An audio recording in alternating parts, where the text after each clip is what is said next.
at how far they are. I know. Squinting to see them. Oh my gosh.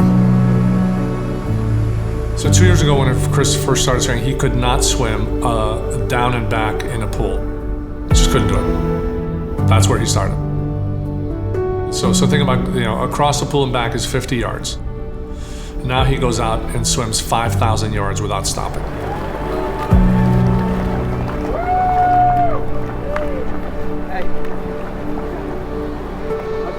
I look at him and the word that comes out of my mouth every single day is amazing. Every day he amazes me, and he's just enjoying the moment, but he has no idea the impact he's making on others around the world like us. It's nice to see him enjoying life, and in the process, giving hope to others like him to do the same.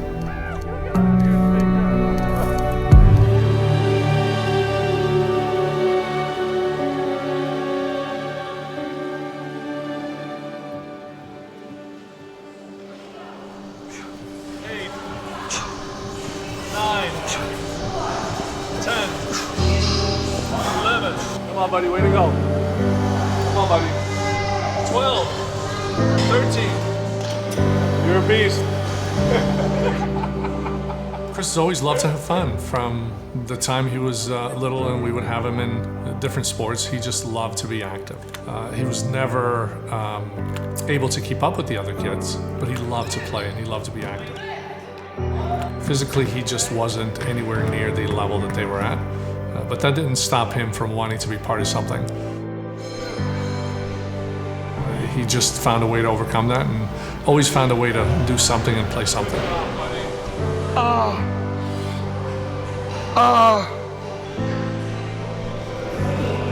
We got involved with Special Olympics triathlon about 3 years ago. It seemed like a fun way to get in shape, fun way to be healthy. Being part of a Special Olympics event gave him a place to go once a week that made him feel like he belonged. How many more days till Ironman, champ? 9. 9 days? Are you excited? Yeah. One of the things that I wanted to do as I completed my goal, which was to do 10 Ironman in 2 years, was to help someone else become an Ironman.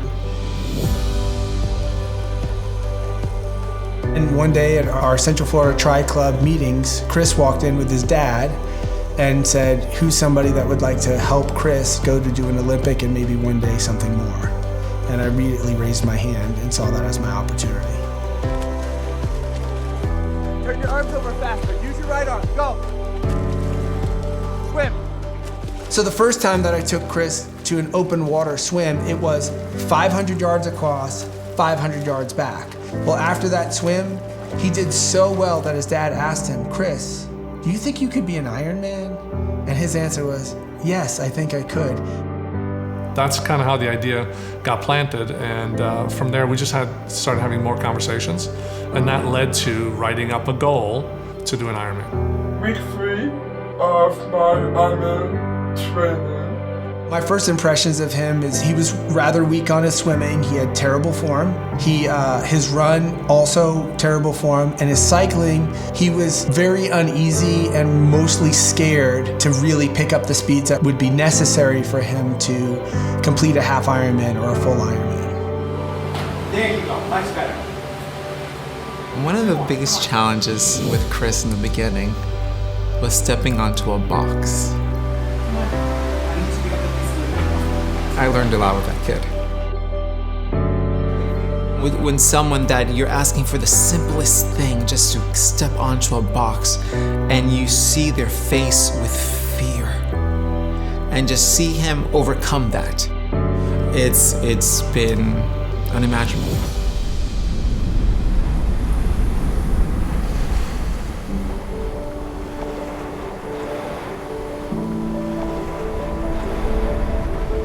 The moment the doctors tell these parents that their children have Down syndrome, they immediately start with, your child will not amount to much.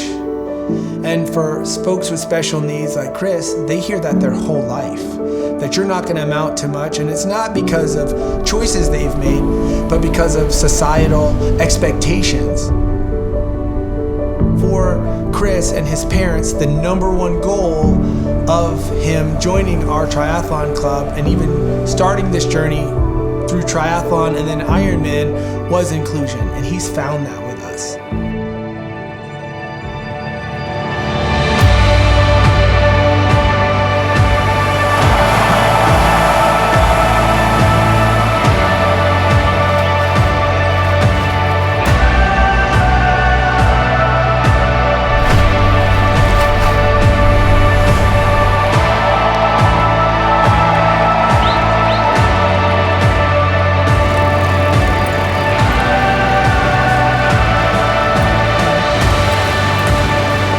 Given our son a place to feel included when throughout our entire life, everywhere else we go, we have been told that he's not welcome. But we always felt like we were included with Special Olympics. And they always welcomed him, no questions asked, and he always felt at home right there.